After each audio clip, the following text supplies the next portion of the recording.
Entre, sente-se à mesa e faça parte desta tertúlia com o Fernando Gomes e o jornalista Abel Sousa. O podcast Convocados à Mesa está no ar.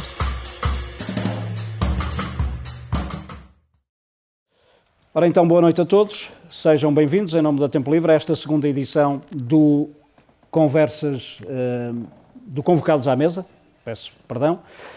Tal como o Amadeu Portilho referiu há pouco, há algumas semanas tivemos o privilégio de contar aqui com algumas memórias e histórias muito interessantes do percurso de vida e de treinador, sobretudo, de Rui Vitória, e hoje temos connosco o Presidente da Federação Portuguesa de Futebol e Vice-Presidente da UEFA, Dr. Fernando Gomes, que seguramente também nos vai oferecer histórias muito interessantes desse seu percurso e, contornando um pouco aquilo que o Amadeu disse há pouco, eu gostaria de colocar essa questão e, Dr. Fernando Gomes, comece precisamente por aí. Provavelmente começando ao contrário, não começando pelo seu percurso, especialmente no desporto, mas começando por aquilo que todos nós ansiamos saber,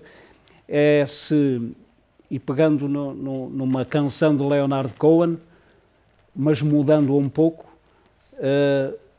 First we take Paris, then we take Berlin? I hope so. Boa noite. Boa noite. Muito obrigado. Antes de responder à sua pergunta, agradecer o convite do Amadeu Portilho e dos Tempos Livres. Efetivamente já houve um tempo que o Amadeu me tentou trazer aqui, mas não tem sido fácil, e agora num momento que tive que vir ao Porto de Londres da Champions League, tinha este dia e disse-lhe que íamos aproveitar.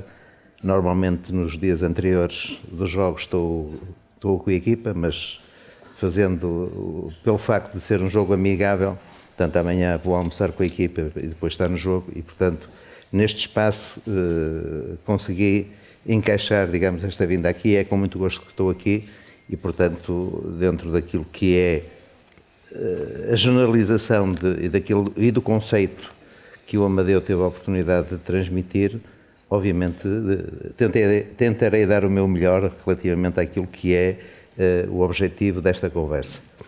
Referindo concretamente se nós temos condições de tomar Berlim. Eu creio que sim, sinceramente, nós e se calhar mais 7 ou 8 seleções que têm um nível elevado do meu ponto de vista. Portanto, nós podemos ombrear com essas 6 ou 7 seleções. Estou a falar de Espanha, de França, de Itália, de Inglaterra, da própria Alemanha, e portanto temos um conjunto de jogadores, digamos, de topo, que de certeza vão tudo fazer para nos dar essa alegria no dia 14 de julho. É esse, sinceramente, o meu desejo, e é esse provavelmente o desejo de todos os portugueses. Mais favoritos do que provavelmente quando conseguimos ser campeões da Europa em Paris? São conceitos diferentes na altura, portanto não tínhamos claramente digamos, não éramos considerados tão favoritos nesse ano de 2016, acho que o conquistamos de uma forma brilhante, depois de uma fase de grupos menos bem conseguida. Recordo que no terceiro jogo contra a Hungria tivemos 3 vezes fora, portanto nós fomos buscar por 3 vezes o resultado à Hungria e que nos classificamos em terceiro lugar com 3 empates, mas depois creio que a equipa, digamos, tomando um pouco desse período da fase de grupos, já aliás fazendo até uma comparação, isso já tinha acontecido com a Itália em 82, quando foi campeão do mundo em 82, em Espanha, portanto também tinha feito exatamente o mesmo percurso, 3 empates aqui na nossa vizinha Vigo, e que depois, em crescendo, eliminou logo a seguir o Brasil, aquela seleção fantástica, e nós tivemos a sorte também de eliminar, do meu ponto de vista, a equipa que em França tinha feito a fase de grupos mais brilhante, que foi a Croácia. Portanto, e a partir daí criou-se um elan extremamente positivo, a equipa cresceu e de uma forma brilhante conseguimos conquistar em França, em Paris, contra a França, aquilo que de alguma forma foi o reverso que nos tinha acontecido em 2004, quando no nosso país acabamos por perder a final com a Grécia. A verdade é que Portugal habituou o mundo do futebol nos últimos anos, nomeadamente, com legitimidade e obviamente com mérito, ser integrado de uma forma natural entre os candidatos a ganhar competições. Sim, é um facto que somos das poucas equipas europeias que desde 2000 participam em todas as fases finais, quer de europeus, quer de mundiais. Portanto, creio eu que são 4 equipas europeias e, portanto, se mais nada houvesse que realçasse esse aspecto, o facto de sermos uma das 4, em 55, são 55 países filiados na UEFA, é demonstrativo, efetivamente, de uma qualidade que nós temos vindo a demonstrar ao longo dos anos, em crescendo, consecutivamente a elevar a qualidade da nossa seleção, fruto também de muito trabalho, e aqui realçar o trabalho dos clubes, a nível da formação. Portugal, creio eu, nos últimos tempos, deu um salto qualitativo extremamente importante ao nível do seu processo formativo. No caso concreto da Federação Portuguesa de Futebol, teve uma decisão em 2014 de criar o processo de certificação das entidades formadoras e, do meu ponto de vista, criou condições para que essa própria formação melhorasse. No ciclo 14-16, por exemplo, Portugal, em termos europeus, foi o país que ganhou o troféu destinado às melhores performances das equipas sub-17 e sub-19, no período 16-20, ganhou esse troféu. Portanto, nós temos estado, eu diria, praticamente de uma forma permanente, quer nas fases finais de sub-19 e de sub-17. A de sub-19 ganhou o título em 2018, mas já disputou três finais. Portanto, o ano passado acabamos em Malta por perder a final com a Itália. Há já outra quarta-feira. E no sub-17 tivemos, há 2 anos, tivemos em Israel, fomos eliminados com uma infelicidade tremenda nos penaltis, em que a bola bateu nas costas, bateu na trave e bateu nas costas do nosso guarda-redes e entrou, e fomos eliminados dessa forma com a França. E, portanto, temos vindo a assistir sucessivamente a gerações jovens que têm de estar em patamares de excelência e, portanto, de uma forma normal e natural. Ainda hoje, por acaso, estava a recordar o facto de a seleção ir disputar a final na próxima quarta-feira, e há 8 anos também disputamos a final, ganhamos, fomos campeões europeus, e nessa seleção tinha jogadores como o Diogo Costa, o Diogo Dalot, o Rafael Leão. Portanto, essas gerações que têm vindo sistematicamente a alimentar as nossas seleções. Em 2015, a seleção de sub-21, que tinha o João Cancelo, o Bernardo Silva, o Bruno Fernandes, que por acaso nessa altura até nem jogou a fase final, foi um dos que foi preteridos, mas sucessivamente gerações que têm, digamos, catapultado o nosso nível futebolístico para os patamares de excelência, e hoje, claramente, somos reconhecidamente uma federação de excelência ao nível do processo de desenvolvimento e do aparecimento de jogadores, num país, como todos nós sabemos, minúsculo. Temos 10 milhões de habitantes, mas em termos futebolísticos, sinceramente, podemos comparar ao que melhor existe neste momento na Europa e no mundo. Isso comprova inequivocamente que tem havido um melhor aproveitamento em contraposição com o passado, porque o Sr. Doutor acabou de me dar alguns exemplos de jogadores que hoje são jogadores de grande perfil na seleção principal, mas que lá atrás já tiveram êxito, sucesso. Eu acho que, sinceramente, esse processo as coisas têm que ser vistas de uma forma interligada. O mérito começa nos clubes, era isso que estava a sugerir. Nos clubes e na formação dos treinadores. Nós, claramente, recuarmos uns anos atrás, quem eram os nossos treinadores de enorme gabarito que percorriam os países fora de Portugal. E hoje, essa realidade que nós constatamos é que temos para já temos centenas de treinadores a trabalhar fora de Portugal. Mas temos, claramente, uma elite de treinadores que dão cartas por esse mundo fora.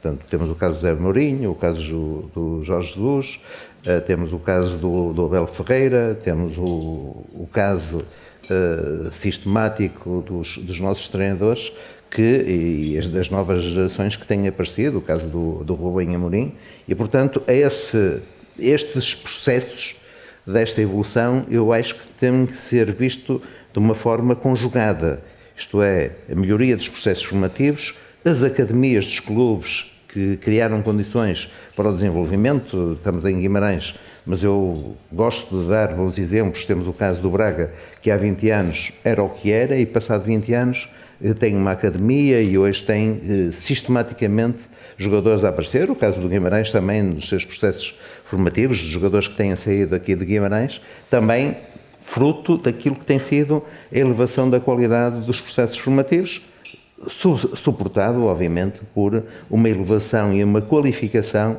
dos nossos treinadores, que não só dão cartas lá fora, mas também têm uma influência grande naquilo que é os nossos trajetos formativos e que geram sistematicamente camadas de jovens jogadores que aparecem e que podem perfeitamente representar uma seleção. Somos dos países europeus em que têm mais jogadores a jogar nas 5 principais ligas europeias, portanto isso é conhecido. Portanto, quando o treinador Roberto Martínez começou a sua função em janeiro do ano passado, quando começou a trabalhar numa lista, tinha cerca de praticamente 200 jogadores que poderiam, digamos, obviamente, diferentes níveis de qualidade, mas que poderiam eventualmente ascender a um dia poder representar a seleção portuguesa. E, portanto, à data de hoje, sabemos bem a dificuldade que é selecionar 26 e temos sempre nós a ideia clara de que, efetivamente, se calhar há muitos mais jogadores que poderiam estar nesta seleção de um ou de outro dos 26 que neste momento estão. É verdade que Portugal já foi campeão da Europa ao nível sénior, mas é forçado dizer que esta equipa que agora nos vai representar na Alemanha é provavelmente a equipa melhor constituída do ponto de vista da qualidade individual, é a melhor geração? Nós já tivemos, ao longo dos anos, já tivemos gerações excelentes. Lembro-me, estávamos aqui há pouco a falar na mesa da geração de 2000, que perdeu a meia-final na Bélgica ou na Holanda, que era uma geração excelente, que foi a denominada geração de ouro. Mesmo a seleção de 2004-2006, que perdeu o Campeonato da Europa e que depois fez uma brilhante prestação no Campeonato de 2006, na Alemanha. Perdemos a meia-final também com a França, mais uma vez. Digamos, a nossa, besta negra.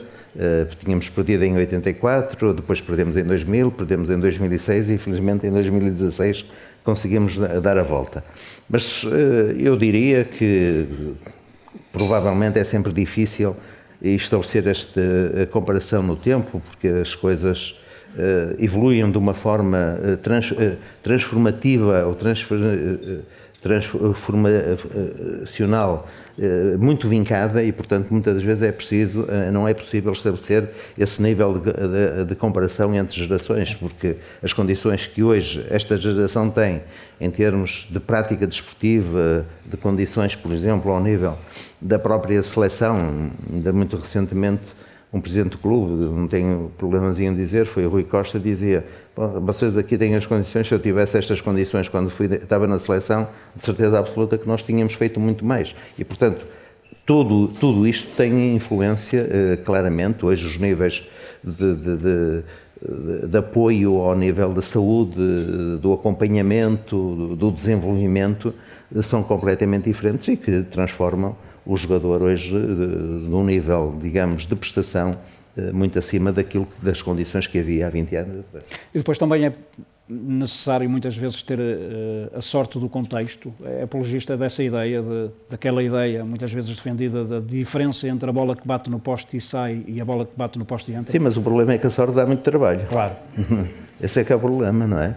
Porque se calhar se a bola vai ao poste e sai, ou se vai ao poste e entra, depende muito da quantidade de penaltis que nós marcamos, digamos, no treino, para ter o maior automatismo possível, colocar sempre a bola no mesmo sítio, para evitar que ela vá ao poste. E, portanto, não digo que em determinados momentos, isso aconteceu, por exemplo, em França, quando aos 89 minutos sofremos uma bola no poste, que a bola quase que percorreu a linha, portanto, tivemos sorte, não é? Portanto, como se costuma dizer, a bola podia ter batido no poste e entrado e a França tinha sido campeã. Eu acredito que ainda em algum momento essa circunstância possa acontecer, mas acima de tudo, se dentro dos processos de treinamento e do trabalho efetuado para evitar que efetivamente nós consigamos resultados sem ter a sorte, sem colocar em causa que num ou determinado momento isso possa acontecer. O Sr. Presidente há pouco assumiu claramente que Portugal está entre os favoritos. Para fecharmos este assunto do Campeonato da Europa que está aí à porta, consegue elencar quais são os outros que podem estar nessa lista? Obviamente uma lista teórica. Sim, acho que uma Espanha, uma França, uma Itália, uma Alemanha, uma Inglaterra, acho que claramente são seleções que têm jogadores de um nível, digamos, ao nível dos nossos portugueses e, portanto, com certeza tudo depende muito de determinado tipo de fatores, num determinado contexto, num determinado jogo, nos oitavos, nos quartos, portanto pode haver pequenos detalhes e que podem fazer a diferença. Sr. Presidente, a verdade é que no seu percurso de vida, muito provavelmente muitos não conhecerão essa história, no seu percurso de vida desportiva, começou no basquetebol. Sim. Foi. 66. Quer explicar-nos como é que... Não, como é que isso se processou e depois, obviamente, mais à frente vamos detalhar o porquê de ter mudado para o futebol. Não, quer dizer, eu sempre fui uma pessoa, desde criança, digamos, verdadeiramente apaixonado pelo futebol. Eu recordo-me que nos meus tempos de escola, na Gomes Teixeira, eu praticava voleibol, gostava muito de jogar voleibol, basquetebol, futebol e mais tarde, até em termos do Instituto Comercial, quando fiz a minha formação académica no Instituto Comercial, havia nessa altura os chamados Jogos Interinstitutos, que era o Instituto Comercial contra o Instituto Comercial em várias modalidades. E eu recordo-me nessa altura que já jogava basquete em termos oficiais, portanto em 66, e este período que eu estou a falar do ano de 68 a 71, portanto os 3 anos que tive no Instituto Comercial. Eu recordo-me que nesses jogos interinstitutos eu joguei 3 modalidades. Joguei basquetebol, obviamente, joguei voleibol e joguei futebol. Portanto, na equipa do instituto, onde estavam alguns jogadores federados. E, portanto, foi sempre, digamos, uma pessoa extremamente vocacionada para a atividade desportiva. Eu gostava muito de ver todas as modalidades que eu me recordo. Na altura estava no Porto, ia muitas vezes ao campo da Constituição, via hóquei em campo, via handball de 11, portanto, tinha claramente essa apetência. Uma apetência, gosto de sistematicamente seguir e de ver muito desporto. Mas há um momento em que faz a escolha. Não, a partir do momento em que, nessa altura, começo a carreira a jogar basquetebol, portanto, do ponto de vista federado, comecei a jogar basquetebol em 66 e terminei a carreira em 81, 15 anos a jogar basquetebol. E era bom ou nem por isso? Tem dias. Não, acho que tinha algum jeito, sinceramente, acho que tinha algum jeito. Jogava em que posição? Base. Fui 5 vezes campeão nacional, duas em juvenis, portanto eu passei de juvenis diretamente para sénior e 3 vezes campeão nacional em sénior. E depois passa para os gabinetes do Futebol Clube do Porto, é assim? Não. Acabo a minha carreira desportiva em 81 e, portanto, a partir desse momento entro na minha vida profissional, porque eu tinha-me formado... Depois é que regressa ao desporto. Eu tinha-me formado em Economia, na Faculdade de Economia do Porto, portanto, eu faço a faculdade porque eu fico sem pai muito cedo, aos 13 anos, portanto... e portanto é praticamente o período em que começo a jogar basquete. Depois faço o Instituto Comercial e quando acabo o Instituto Comercial tinha capacidade, tinha notas para entrar diretamente na faculdade, mas os recursos não eram tão significativos como isso. E, portanto, suportado, era eu e mais 2 irmãos, suportados pelo trabalho que a minha mãe desenvolvia, e nessa altura tomo a decisão de ir para a faculdade, mas a trabalhar. Portanto, durante 5 anos, de 71 a 76, trabalhava na Rua de Santa Catarina, numa empresa de computadores. Fiz a faculdade em 5 anos, que não era fácil, em pós-laboral, portanto não tendo chumbado nenhum ano, e treinando praticamente nessa altura, treinando todos os dias basquete. E portanto era uma situação muito intensa. Quando acabo o curso em 76 e termino a carreira desportiva em 81, obviamente fui para a vida profissional. Foi na altura em que fui para trabalhar para o Grupo Amorim, para Mouselos. Depois, mais tarde, saio do Grupo Amorim e venho trabalhar para o Grupo Sonai. E mais tarde, muito mais tarde, numa altura em que corriam os rumores que o basquete do Futebol Clube do Porto ia acabar, eu, juntamente com alguns colegas que nos encontrávamos de vez em quando para tirar umas bolas ao cesto, tomámos a decisão de ir falar com o Presidente do Porto e dizer: não acaba nada com a secção, que nós tomamos conta da secção de basquete. E essa é a minha entrada no processo como dirigente desportivo. O primeiro dia da minha atividade é no dia 13 de março de 92, digamos assim, é aí que começa a minha atividade como dirigente desportivo, assumindo, juntamente com alguns colegas, a responsabilidade do basquetebol do Futebol Clube do Porto. Mais tarde é que faz a passagem para o futebol. Sim, e mais para a área organizativa. Mais tarde. Portanto, em 92, depois em 94, sou convidado também para assumir a pasta do marketing do Futebol Clube do Porto. É aí que se dá claramente o processo de regularização de todo o processo de registro de marcas, de toda, digamos assim, sou eu que estou no Futebol Clube do Porto, que toma a decisão nessa altura de propor a criação da Porto Comercial, a Porto Comercial que depois tem as lojas da venda de produtos e de todo o trabalho de marketing relativamente à sponsorização. Depois, mais tarde, em 97, sou convidado, portanto, estes 5 anos, de 92 a 97, a trabalhar e a ser dirigente desportivo não remunerado, voluntário, tendo passado na Santa Casa de Misericórdia do Porto em 94 e 95. Em 97 sou convidado para assumir a Direção-Geral do Futebol Clube do Porto, clube, portanto, na altura da constituição das SADs, e só mais tarde é que venho a ser convidado para ser administrador da SAD em 2000, onde me mantenho não só como vice-presidente do clube, mas também como administrador da SAD de 2000 a 2010. E quem é que em 2010 o consegue tirar do Futebol Clube do Porto para ser presidente da Liga? Não, ninguém me consegue. Eu é que tomei a decisão de sair do Futebol Clube do Porto. Portanto, eu tomo conscientemente a decisão que o meu tempo, do meu ponto de vista, se tinha esgotado naquele momento e, portanto, tomo a decisão em novembro de 2009 de sair do Futebol Clube do Porto.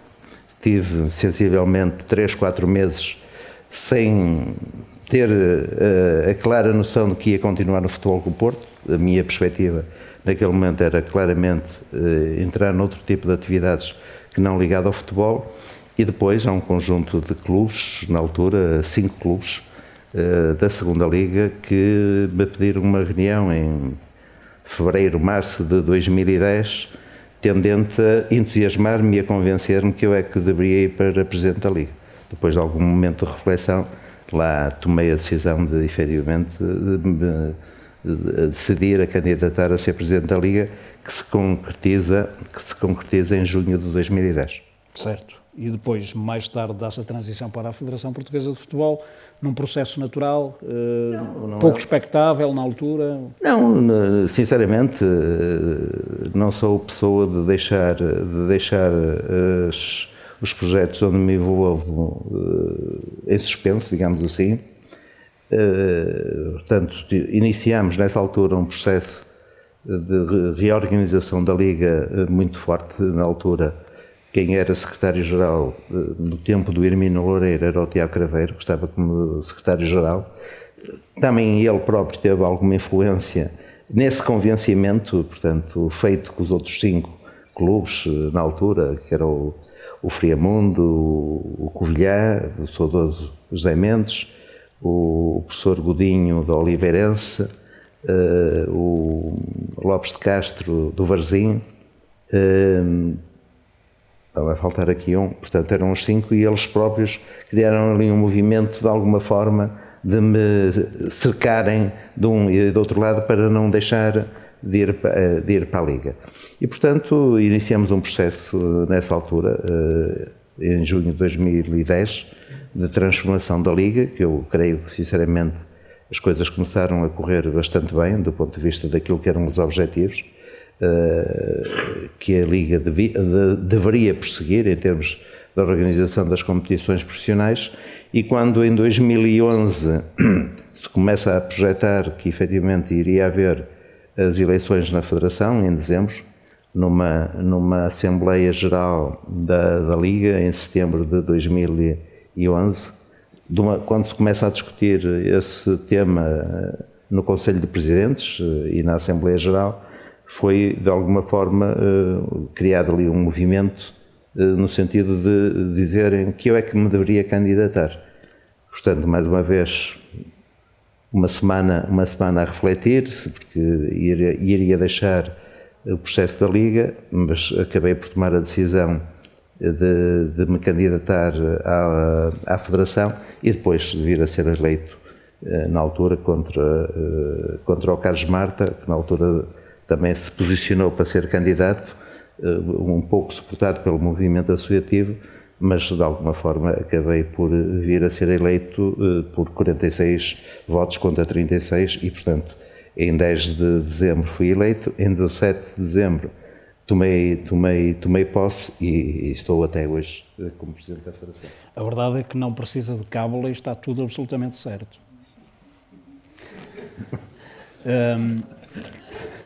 A questão que eu lhe vou colocar, eu antecipo a resposta, mas enfim, coloco a questão à mesma.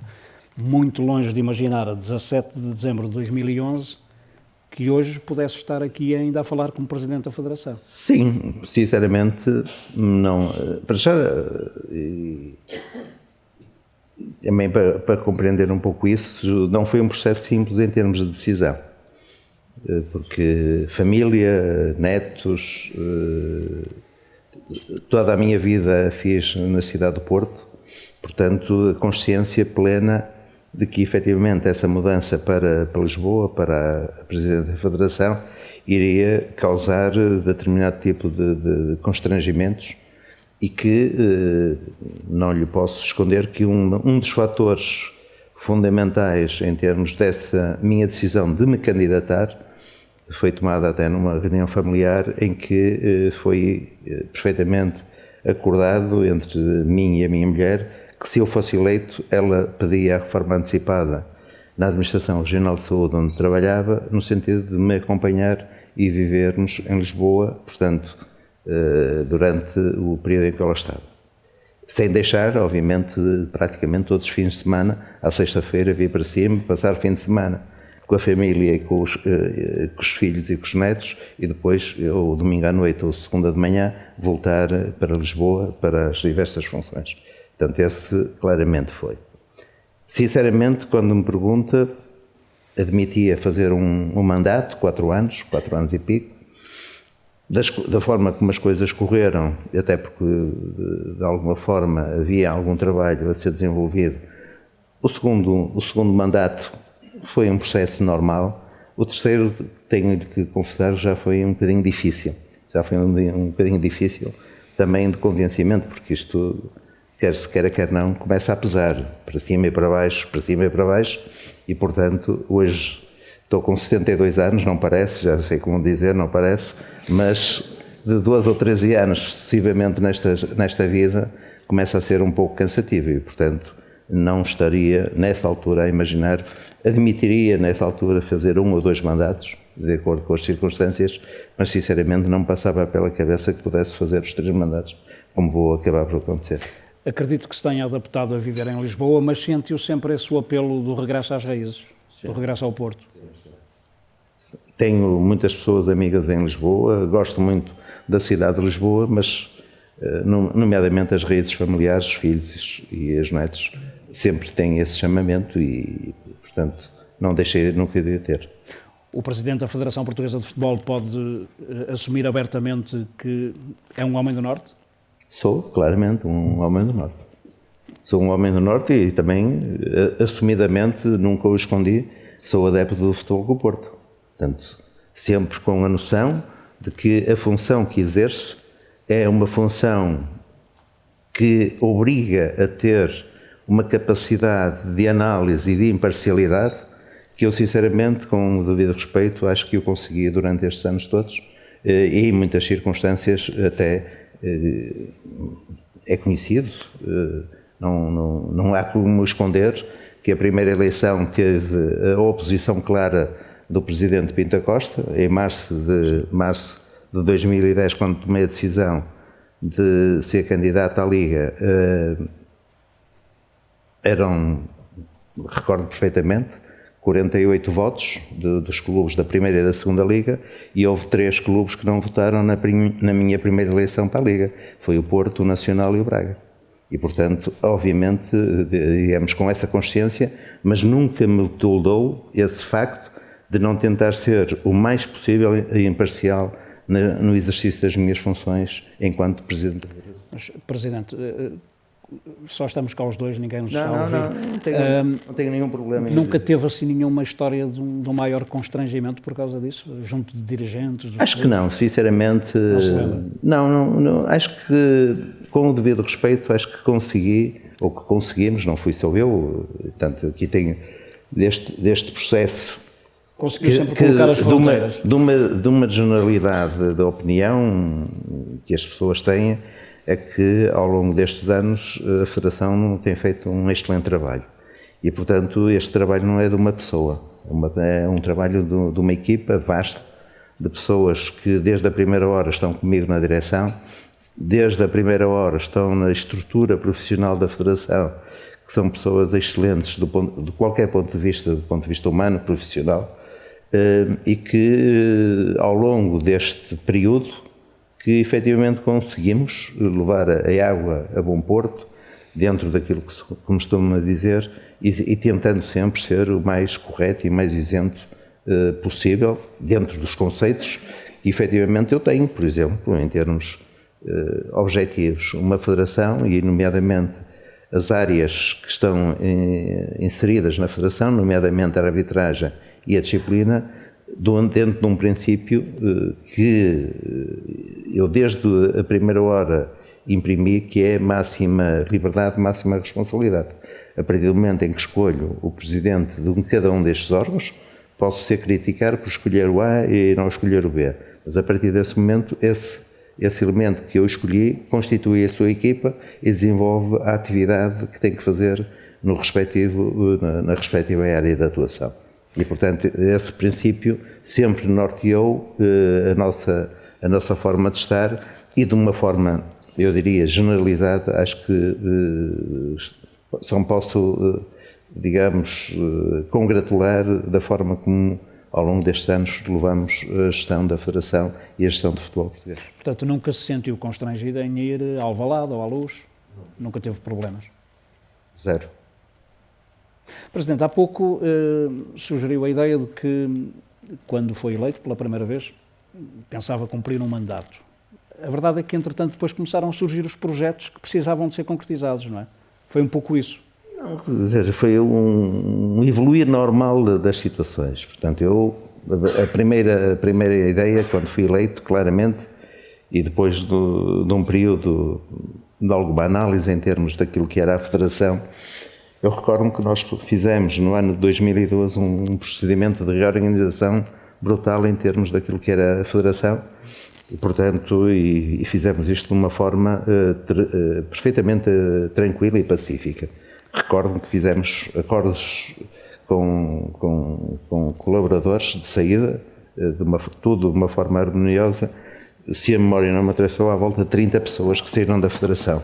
Portanto, renovando pessoas que já tinham algum tempo e que havia necessidade de dar uma mutação muito grande em termos daquilo que era a Federação.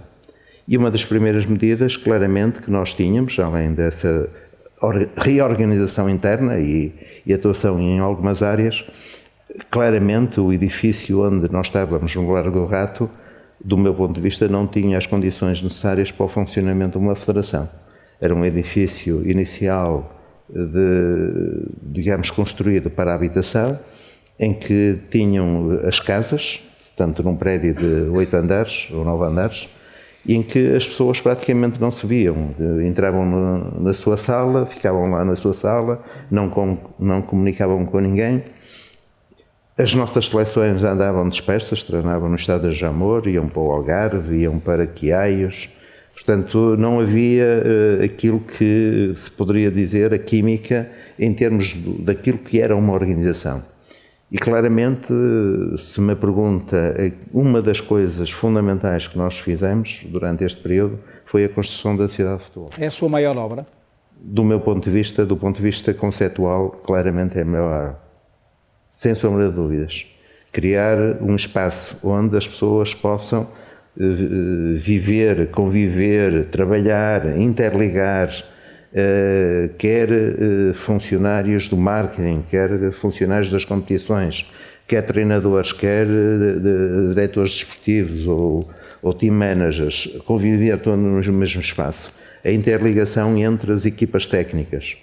Por exemplo, nós temos uma filosofia nas equipas da formação que os treinadores da formação rodam sistematicamente, não têm uma equipa alocada à sua função. Tanto podem estar nos sub-19 como estar a treinar como adjunto nos sub-16. Portanto, é esta interligação e vão rodando e, portanto, para este trabalho era fundamental que o nível de comunicação existente fosse fluido. E, portanto, nesse aspecto, claramente, a cidade de futebol, do meu ponto de vista, marca claramente o nosso mandato dentro da Federação Portuguesa de Futebol. E o sucesso fica mais perto, sempre, quando as coisas são organizadas desta forma. Aquilo que eu há pouco disse, a sorte dá muito trabalho e, portanto, havendo trabalho de planificação, de reorganização e de entrosamento entre as diversas áreas funcionais e desta interligação, claramente fica o sucesso muito mais perto. Olhando para o lastro de trabalho que deixa, para as obras que deixa nestes seus mandatos, modéstia à parte, entende que é o melhor presidente sempre da Federação Portuguesa de Futebol? Não, quem sou eu para me avaliar a mim próprio? Não, acho que não devo fazer. Acho que as pessoas é que têm que avaliar aquilo que foi feito, até em termos comparados.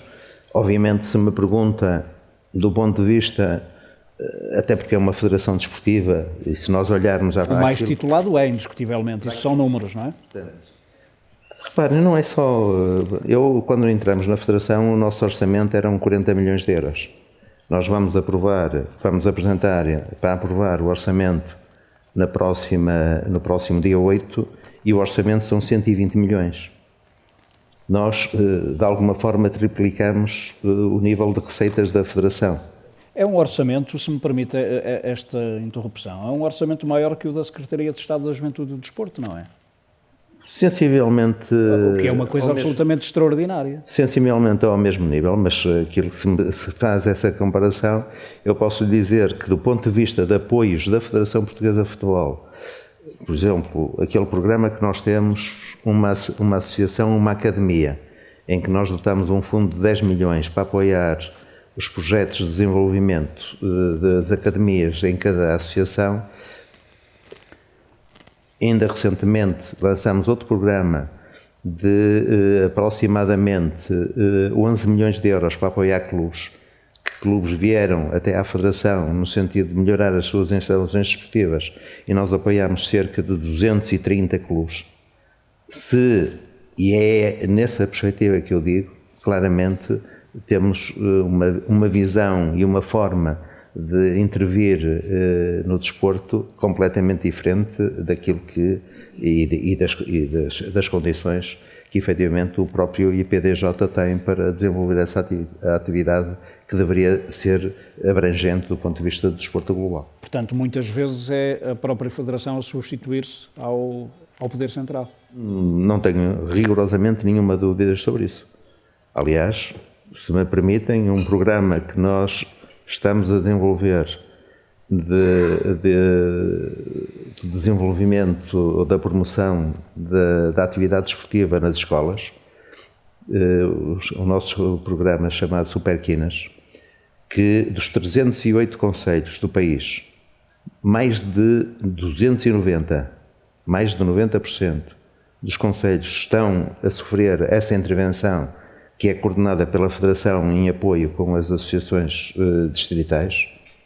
São cerca de 35 mil alunos do ciclo preparatório de 6 ou 10 anos que têm pela primeira vez atividade desportiva nas chamadas AECs e que nós próprios, nós Federação Portuguesa, e aqui está o André Seabra, que tem uma participação ativa nesse processo, que nós próprios formamos para este processo ou para este projeto em específico mais de 1.400 professores, e tudo isto é feito a expensas da Federação Portuguesa de Futebol.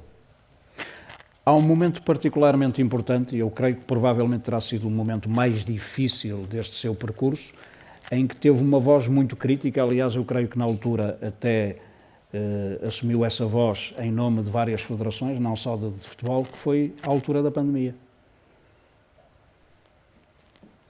Uma voz crítica? Uma voz crítica relativamente a essa questão da falta de apoios governamentais. Sim, nós nessa altura fizemos, interligamos de uma forma muito intensa com as outras 5 federações, foi muito na base do futsal, não das modalidades de pavilhão. Portanto, nós, o basquete, o handball, o hóquei em patins e o voleibol, criamos, e ainda hoje reunimos sistematicamente, criamos um grupo de intervenção, que fomos muito interventivos, quer na Assembleia da República, relativamente àquilo que foi um momento crítico em termos de desenvolvimento desportivo em Portugal. Recordo que nós andávamos mais ou menos, grosso modo, à volta dos 200 mil praticantes, e com a pandemia, nesse ano em que não podia haver as competições desportivas da formação, em que os nossos números de praticantes desportivos baixaram para cerca de metade, 100 mil. Passado 2 anos, lá conseguimos recuperar e à data de hoje vamos terminar esta época com mais de 240 mil, crescendo 10% nos últimos 3 anos. Portanto, recuperando aquilo que eram os níveis antes da pandemia e hoje estando claramente e com uma incidência muito grande no desenvolvimento do futebol feminino, que vai atingir mais, no fim desta época, mais de 18 mil praticantes. E, portanto, essa opinião crítica aconteceu de uma forma intensa, porque não nos parece que o desporto tenha sido devidamente apoiado. Aliás, basta ver aquilo que aconteceu com o PRR, em que o desporto teve zero. O desporto teve zero do PRR. E, portanto, quando nós analisamos nos outros países em que uma parte significativa do PRR nesses países foi destinado a estruturar planos de desenvolvimento do desporto nesses países, portanto, com planos de intervenção muito grandes, e, portanto, nós ficamos claramente na retaguarda. E quando se começam a estabelecer metas e objetivos de evolução da prática desportiva, dizendo que em 2030 temos que ter isto, eu pergunto, mas sem planificação? E aliás, e até porque nós demos esse exemplo, nós aproveitando o embalo da pandemia, nós fizemos um trabalho com consultores externos em que desenvolvemos o Plano Estratégico 2030, com uma visão, independentemente de sabermos que nós íamos sair em 24, mas não quisemos deixar de deixar essa marca na própria Federação relativamente àquilo que é o objetivo de atingir ou tentar atingir os 400 mil praticantes desportivos. E, portanto, essa visão periférica e estratégica, muito sinceramente, eu não vi durante este tempo que tive contactos com as entidades governativas do desporto, essa visão, obviamente também muito condicionado pelos parcos recursos que do Orçamento do Estado são alocados ao desenvolvimento desportivo. Mas consegue encontrar uma explicação racional para isso? É mera falta de sensibilidade para o fenómeno? Tenho dificuldade, sinceramente, tenho muita dificuldade de analisar e aprofundar as razões de fundo que estão nessa, eu não diria ausência, mas pouca sensibilidade para o fenómeno desportivo e para o desenvolvimento e aquilo que o próprio desporto pode, de per se, trazer de benefício para a própria sociedade. Não querendo induzi-lo numa resposta eventualmente polémica, entende que muitas vezes são as pessoas erradas a gerir? Não, acho que não. Acho que dentro da minha sensibilidade, porventura, em algumas circunstâncias, não foram as pessoas nomeadas para as entidades governativas mais identificadas com o fenómeno desportivo. Do meu ponto de vista, até porque o conheço bastante bem, esta última indicação do Dr. Pedro Dias esteve connosco desde o início, portanto ele está a assumir funções de Secretário de Estado há 3 meses, sensivelmente, mas esteve connosco mais de 12 anos e conhecemos bem as suas capacidades e o seu entendimento de desporto. E, portanto, não tenho dúvidas nenhumas que vai fazer um excelente, deem-lhe os meios necessários para que essas ideias e esse plano que eu sei que ele está a desenvolver possa ver a luz ao fundo do túnel, como ele fez, por exemplo, connosco, relativamente ao plano estratégico do futsal. Foi ele que iniciou toda a transformação legislativa, regulamentar, relacionada com o futsal e que, de alguma forma, no tempo em que nós tivemos, fomos bicampeões europeus em 2018 e 2022 e somos os atuais campeões mundiais. Portanto, isto teve claramente, dentro daquilo que eu disse há pouco, plano, estruturação, objetividade e foco relativamente àquilo que havia necessidade.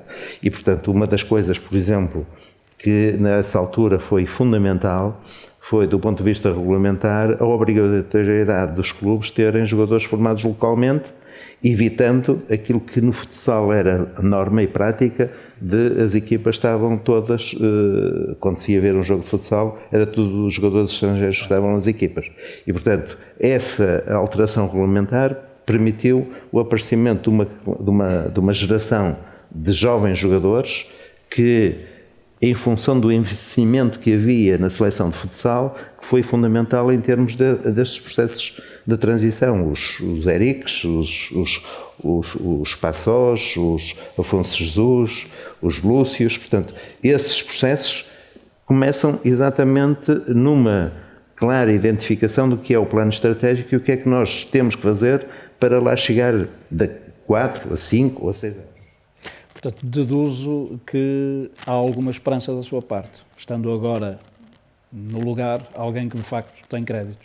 Sim, é uma pessoa que desde há muito tempo da sua vida se dedica a ser um estudioso do desporto em si, teve cargos no desporto universitário, teve connosco 12 anos e sempre com uma sensibilidade muito grande, por exemplo, nestas reuniões com as 5 modalidades, até por derivado do facto de muitas das vezes eu não poder estar face aos meus compromissos internacionais. O Pedro Dias sempre representou a Federação Portuguesa nesse tipo de diálogo, é membro ou foi membro do Comitê Executivo do Comitê Olímpico, portanto é uma pessoa com sensibilidade e não tenho dúvidas nenhumas que tem todas as condições para fazer um grande trabalho na área do desporto. Sr. Presidente, vamos caminhando para o final deste seu mandato, que muito provavelmente será mesmo o último, acredito. Não, provavelmente não, é mesmo o último. É mesmo, portanto, é mesmo o último. Assegura desta água não beberei mais, não é? Dessa vai beber agora. Não, isso, as regras, e eu repito aquilo que tenho vindo a dizer, eu pessoalmente sou completamente apologista da limitação de mandatos, portanto, independentemente de ser ou não ser, da minha parte era o meu último mandato, será o meu último mandato e, portanto, não beberei dessa água mais. E já é tempo de fazer uma retrospectiva, de olhar para trás, ver o percurso que fez, lamentar-se de alguma coisa, isso há pouco... perceber que faltou fazer aquilo ou aquele outro? Nós somos sempre os internos insatisfeitos, portanto, se me pergunta se havia coisas, provavelmente. Agora, a consciência plena é que nós iremos deixar um legado, do meu ponto de vista, fantástico, do ponto de vista de criação, do ponto de vista infraestrutural. Portanto, vamos acabar a construção do pavilhão para o futsal, que vai completar o leque de instalações na cidade de futebol. Vai estar concluída em setembro deste ano, portanto, concluindo, digamos assim, o fecho daquilo que era a nossa ambição da nossa cidade de futebol. Acho que é um projeto extraordinário, que há pouco referenciei, da certificação das entidades formadoras, assim como o projeto do Canal 11. O Canal 11 teve uma projeção e um desenvolvimento e um contributo para o desenvolvimento de futebol extraordinário, do ponto de vista de permitir que o futebol feminino e as competições não profissionais, o futsal, o futebol de praia pudessem ser mostrados e as pessoas pudessem ter a capacidade de ver e, portanto, e por essa via poder-se desenvolver e criar a apetência de mais meninas e meninos de virem à prática do futebol. Portanto, se me perguntar se, digamos assim, do ponto de vista do legado, sinceramente, acho que estes 13 anos só podemos estar satisfeitos, mas, como há pouco eu disse, não somos nós que devemos avaliar aquilo que fizemos. Acho que as pessoas, as entidades, é que têm essa capacidade de avaliar se aquilo que nós fizemos bem feito. Não é por estar aqui, um dos projetos mais interessantes e estruturantes da Federação Portuguesa de Futebol foi a constituição da Portugal Futebol School, que na altura, em 2017, tivemos a oportunidade de convidar o André Seabra para liderar esse projeto, que tem permitido alavancar e capacitar muitas pessoas ligadas ao fenómeno desportivo, através da formação de dirigentes, de diretores desportivos, de outras áreas de intervenção, tudo ligado ao futebol, e que é um projeto, sinceramente, marcante e estruturante daquilo que eu penso que deva ser uma federação de futebol. Para quem vier vai ser difícil acrescentar ou há sempre algo a acrescentar? Há sempre algo a acrescentar. Acima de tudo, aquilo que me apetece dizer, não estraguem aquilo que está bom. Isso é o maior desejo, é que tenham essa consciência, independentemente das suas visões. Há pessoas, e é bom que as pessoas tenham visões diferentes, porque nós não somos nem pouco mais ou menos, nem nunca deveremos ser os detentores da verdade absoluta. Pode haver sempre ângulos que eventualmente nos escapem à nossa sensibilidade, e se for para acrescentar, obviamente será tudo bem-vindo. Não estraguem aquilo que está bem feito e que foi bem feito, até porque vai deixar uma federação facilmente gerível. Sim, tem sido a nossa preocupação, do ponto de vista estruturante, estruturada, organizada e financeiramente sólida, sem sombra de dúvidas. Não tenho dúvidas sobre isso. E não só, e já agora também é conhecido esta nossa percepção e a nossa forma de estar, que se foi ganhando, obviamente, por aquilo que nós fomos conquistando do ponto de vista de honradez, credibilidade, que nos permite, à data de hoje, ter todos os nossos patrocinadores com contratos até 2030. Todos os nossos patrocinadores da Federação Portuguesa de Futebol têm celebrado os contratos até 2030, que dão, obviamente, uma estruturação e uma segurança e uma sustentabilidade à Federação. Isto vai ser público no dia 8, portanto, este orçamento que eu estou a dizer de 120 milhões da época 24-25 vai apresentar um resultado previsional de 7 milhões de euros. É esse resultado que vai ser apresentado para a aprovação dos sócios na Assembleia Geral do dia 8 de junho. Portanto, quem vier já vai ter muita papinha feita. Sim, com certeza. E o Sr. Presidente o que é que vai fazer? Vai acertar contas com a família? Repare, eu comecei a trabalhar, como há pouco disse, quando acabei o Instituto, tinha 18 anos. Portanto, hoje tenho 72, trabalho ininterruptamente 54 anos. Não fiz tropa, na altura, passei diretamente à Reserva Territorial em 74, quando foi após a Revolução, portanto, houve um período, nomeadamente em 75, não houve incorporação, portanto, nem tropa fui. E, portanto, desde essa altura, desde que comecei, com 18 anos, desde 1970, nunca parei até hoje. E, portanto, acho que depois de 54 anos também tenho o direito de parar um pouco. E gastar o seu tempo com a família? Também, obviamente. Não o tenho deixado de fazer durante estes anos todos e, obviamente, por maioria da razão, não o deixarei de fazer depois. Regressando definitivamente ao Porto? Regressando definitivamente ao Porto. Sr. Presidente, muito obrigado por esta conversa. Acho que foi uma conversa extremamente interessante, que posteriormente será editada em podcast, exemplo do que já sucedeu na primeira edição, com o Rui Vitória. Muito obrigado a todos.